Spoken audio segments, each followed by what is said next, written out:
How are we doing? Welcome back. Last time I spoke about some of the mental and physical changes that I didn't expect and that had surprised me, having made a few changes along the way. And I finished by saying that one of those changes deserved a conversation of its own. So this is it. And the more I've thought about it, it comes down to one relationship really, and not my marriage, not my family, not my friends. The relationship I had with myself. Now, what was that relationship like? Honestly, not very good. I think I mentioned before, I never felt good enough. Never felt good enough, never felt adequate, if you like, in anything that I did, work, having kids, having a family. I didn't feel good enough. It didn't feel like I thought other people felt.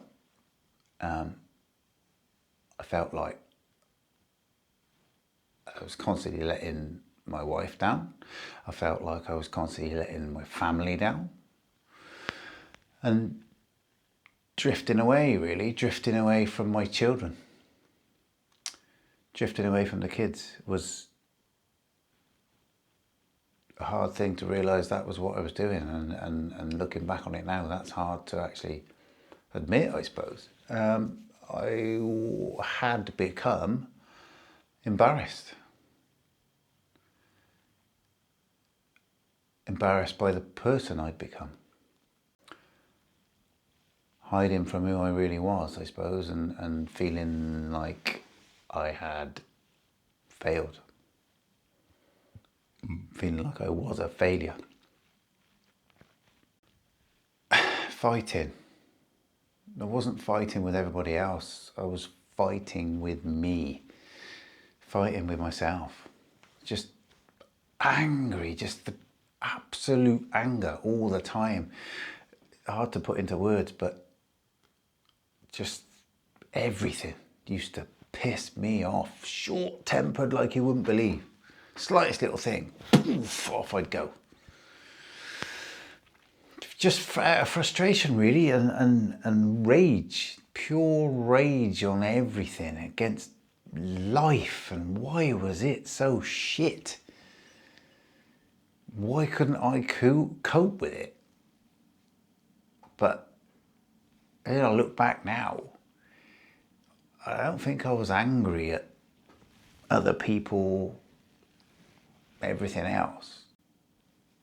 Why?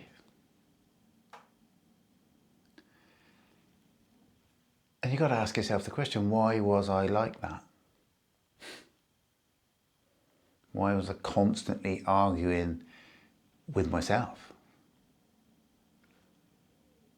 Why was there always noise in here?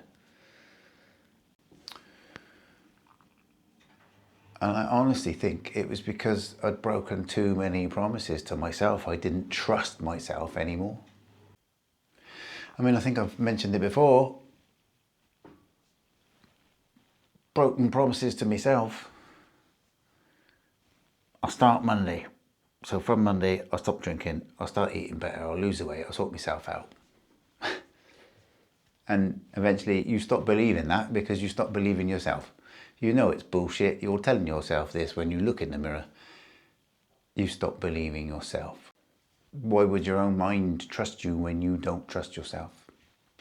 And the turning point, I suppose, wasn't one dramatic change. It wasn't one big decision. It was just lots of little tiny promises. Go for that walk. Hit the gym, do some training today. Don't drink today. Get back up tomorrow and do it again. Every time I kept one of those little promises, I started to trust myself a bit more. The relationship you have with yourself determines almost everything else. For years, the relationship with me, this bloke, was crap.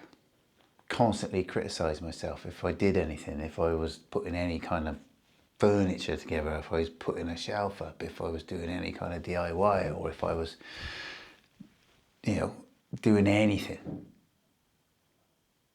I'd say, I'm crap at this. And I was shit at it. Promising myself that I would do things differently, and like I said before. But I didn't believe that. I stopped believing myself, so what was the point? Slowly that relationship changed. Now, I did mention last time that my mind has got quieter, and that wasn't really the goal. That was never the goal. It just kind of happened because eventually my own brain stopped questioning everything. The arguments with myself got quieter. The arguments just calmed down. I didn't react as quickly to everything. Didn't get angry. I got calmer as a whole, really. And not because life got easier, but because I finally trusted that person I was living with every day. Me. Now, there's still stress, there's still regrets, there's still a lot of regrets. Lots of painful memories. But they're back there. And I try not to live there anymore. I live here. If that makes sense. I'm not pretending I've got it all worked out, because I haven't. But those thoughts, and they still come. Those thoughts don't control my life anymore like they did. And I actually enjoy my own company, and I never thought I'd say that. When I made that decision and I took that step, I thought I was going to be changing this, my body.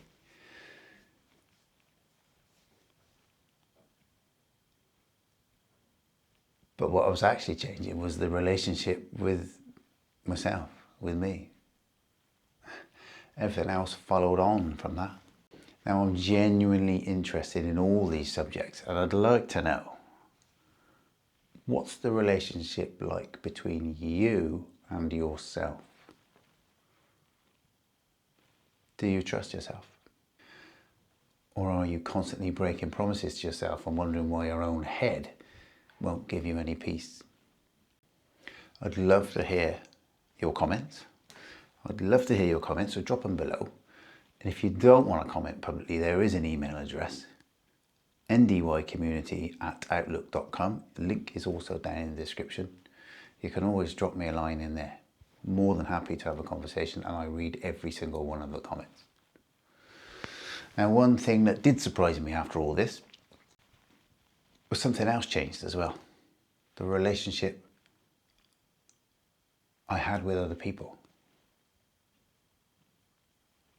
I started seeing myself differently, but other people saw me differently as well.